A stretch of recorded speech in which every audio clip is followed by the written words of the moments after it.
Okay, so there's this thing that happens at the grocery store that I need you to think about for a second. You walk in for three things: milk, bread, something for dinner. You know exactly what you need. And then, 45 minutes later, you're standing at the register with a cart that's somehow full, and you're looking at the conveyor belt like a detective at a crime scene, trying to figure out who put all this stuff there. And the honest answer is, you did. But also, kind of, no, you didn't. Because here's the thing. That trip wasn't a series of your choices. It was a series of responses to decisions someone else made about you before you even walked in the door. The produce section at the entrance? That was chosen for you. The way the milk is at the back wall? That was chosen for you. The bakery smell that hits you from the left? Pumped in. Engineered, designed by someone who understood something about how your brain works that you've probably never been told out loud. And this is the part that's wild when you really sit with it. It's not manipulation in the dramatic, sinister,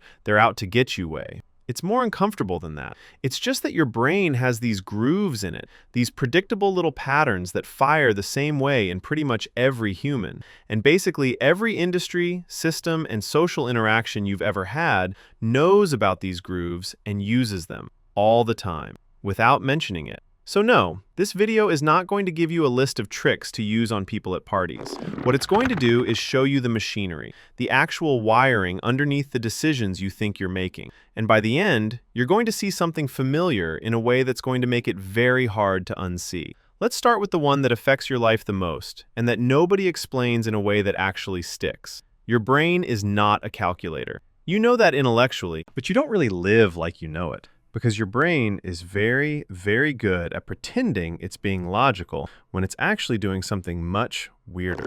And one of the clearest ways to see this is a thing called anchoring. Here's how it works. When your brain encounters a number, any number, even a completely irrelevant one, it grabs onto that number like a handhold. And then every other number you see gets evaluated relative to that first one. Not relative to reality, not relative to what something is actually worth, relative to the first number you saw.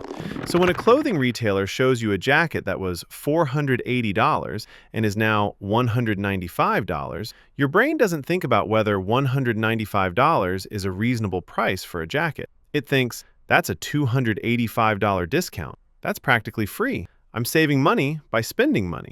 And you know this is a trick. You've known it for years, and you still do it. That's the thing about anchoring that makes it actually useful to understand rather than just vaguely annoying. Knowing about it cognitively doesn't make you immune. The researchers who discovered and named this bias, Tversky and Kahneman, two psychologists who basically dedicated their careers to mapping out all the ways your brain lies to you, they found that anchoring affects people even when they're explicitly warned about it, even when the anchor is random. There's a study where they spun a wheel with numbers on it in front of participants, told them the number on the wheel was completely irrelevant, and then asked them to estimate something. The people who got high numbers on the wheel gave significantly higher estimates for something completely unrelated, after being told the wheel was meaningless. Your brain heard a number. It grabbed on. That's it. That's the whole mechanism. And once you see it, you start seeing it everywhere. The compare at price on every sale tag. The pricing tiers on subscription software where there's always one option that's way too expensive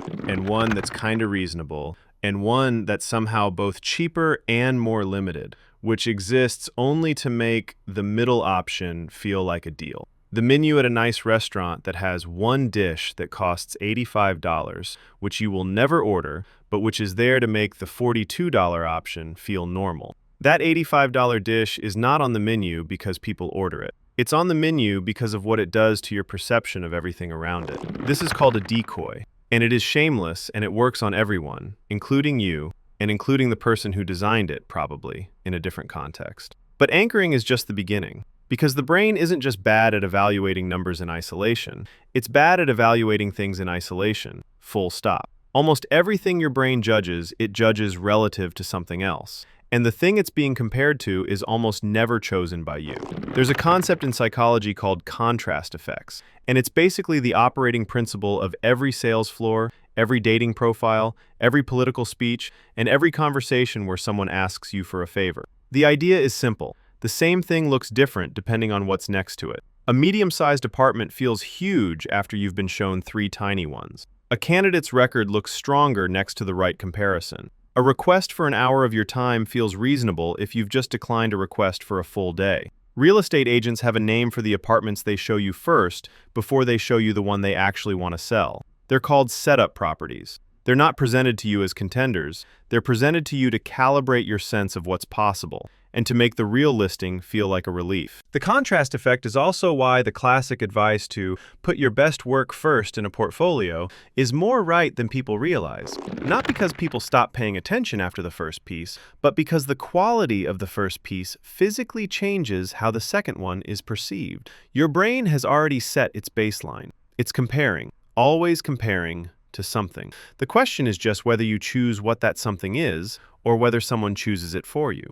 Okay, now we get to one of the most uncomfortable ones. Because this one isn't about money or real estate or menus. This one is about who you think you are. There's a psychological principle called commitment and consistency, and it was written about most famously by Robert Cialdini in a book called Influence, which, if you haven't read, you've definitely heard referenced by every person who's ever worked in sales or marketing, or honestly just has a personality. The core idea is that once people commit to something, out loud, in writing, in front of others, they feel a very deep psychological pressure to remain consistent with that commitment. Not because they've thought it through, but because inconsistency is deeply uncomfortable to the human brain in a way that's almost physical. You see this exploited in the most boring-looking places. A survey that asks you to agree with a general statement, "I consider myself a responsible pet owner," before presenting you with a specific product.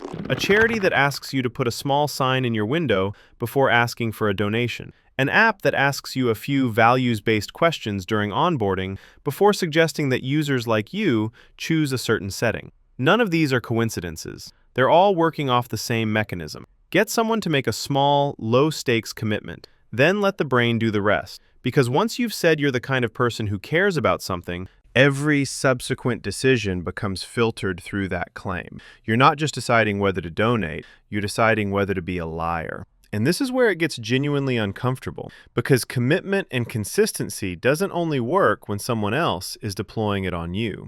It also works on you, against yourself, in your own head. Constantly. The gym membership you keep paying for even though you haven't gone in 3 months, that's partly because you committed to a version of yourself that goes to the gym. And canceling the membership is a more confrontational admission than just ignoring the charge. The side project you've told people about that you're not that excited about anymore, you're still working on it, at least a little, at least in theory, because you told people it was happening and now your brain is working overtime to protect the coherence of that story. This is called identity protective cognition when it's applied to beliefs, and it's genuinely one of the most powerful forces shaping what you do and don't do. People will argue against evidence, ignore data, and make objectively worse decisions to protect the consistency of an identity they've claimed. Every single day. Knowing that won't necessarily stop you from doing it, but it might, occasionally, create enough of a gap between the impulse and the action to ask, am I doing this because I actually want to, or because I said I would? Now let's talk about social proof, because this one is sneaky in a way that the others aren't. Social proof is the principle that humans use the behavior of other humans as information about the right thing to do. And at first that sounds obvious and even reasonable. Of course you look at what other people are doing. That's how culture and knowledge and norms work. If everyone at the intersection is waiting at the red light, you probably should too. If everyone at the restaurant is ordering the thing that comes out on a big plate and smells incredible, that's useful data. But social proof doesn't stop being active once you have enough information. It keeps running.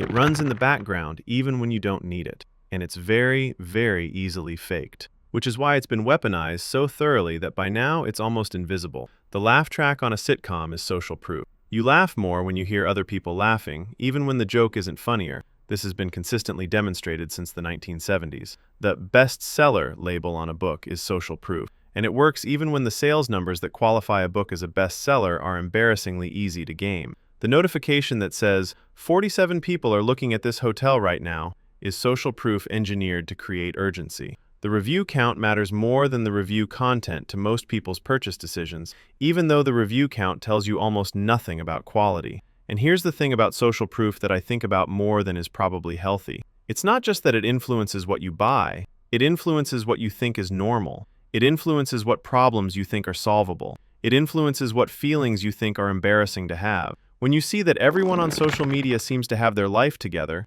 better apartment, cleaner kitchen, more defined jawline, and you feel like the only one whose Sunday evenings feel like a slow-motion dread spiral, that's social proof running on curated, filtered, algorithmically optimized data and telling your brain that you are the outlier. You're not the outlier. But the data you're seeing was not selected to show you that. Let's do one more, and this one is maybe the most quietly influential thing I'll say in this entire video. It's called the scarcity effect, and you think you know it, and you sort of do, but there's a layer underneath it that most people never get to. The obvious version, things that are scarce seem more valuable. Limited edition, only 3 left, sale ends tonight. You've seen this, you've felt it. You've added something to your cart at 11:47 p.m. because the banner said the deal expired at midnight and you were not going to lose that. But the deeper version of scarcity isn't about objects. It's about attention, options, and time. And here's where it goes from annoying marketing thing to quiet architect of major life decisions. There's research, this is from Sindhil Mulanathan and Eldar Shafir, 2 economists who spent years studying this, that found scarcity doesn't just affect how much you want things, it changes how you think. Specifically, when your mind is focused on a scarcity, not enough money, not enough time, not enough of something you need, it creates a kind of cognitive tunnel vision where the scarce thing dominates your thinking and everything outside that tunnel gets worse attention. They called it tunneling, and the effect is measurable. People in financial scarcity don't just have less money, they have meaningfully less cognitive bandwidth for anything that isn't the immediate financial problem. Which means the very people who most need to make good long-term decisions about savings, about health, about relationships, are the people whose brains are most occupied with the immediate pressure. This isn't a character flaw. It's a consistent, predictable outcome of how the brain responds to scarcity. It prioritizes the urgent over the important in a way that compounds over time. And this applies to time scarcity too. The "I'm so busy" state, which, let's be honest, is basically the ambient condition of your late 20s and early 30s, isn't just inconvenient. It produces worse decisions. It makes you more reactive. It makes the next episode play automatically instead of you choosing whether to watch it. It makes you order the same thing again instead of trying something new. Not because you're lazy, because your brain is in tunnel mode, and the tunnel is pointing at the most immediate thing, which is, again, not an accident. The conditions that keep you in scarcity, of time, of attention, of the specific kind of mental space needed to step back and think clearly, are enormously useful to anyone who wants you making decisions quickly and emotionally, rather than slowly and deliberately. Okay, so here's where I land on all of this, because I don't want to leave you with just a sense of vague, ambient dread about the fact that your brain has patterns and people know about them. The thing that connects all of these, anchoring, contrast, commitment, social proof, scarcity, is that they don't work by making you stupid. They work by being fast. Your brain is constantly running these processes because in a lot of contexts, they're genuinely efficient. The same mechanism that makes you susceptible to a fake markdown price is the mechanism that lets you navigate a familiar environment without burning out from deliberate thought every 30 seconds. The same tendency to look at what others are doing that makes you vulnerable to manufactured social proof is the tendency that lets you pick up social norms without having to relearn civilization from scratch in every new room you walk into. Your brain isn't broken, it's just fast. And fast, in the right context, is exactly right. And fast, in the wrong context, a grocery store designed by a behavioral economist, a subscription page with a deliberately confusing pricing structure, a social media feed that's been tuned to keep you comparing yourself to everyone, is how you end up doing things you wouldn't have chosen if you'd had one more second. Which is, I think, the actual useful takeaway here. Not be more rational. You're not going to be more rational. Nobody is more rational. The research is pretty clear on this. The useful move is to create the conditions where you have that extra second before the decision more often. To notice the anchor before you accept it. To ask what you're being compared to and who chose the comparison.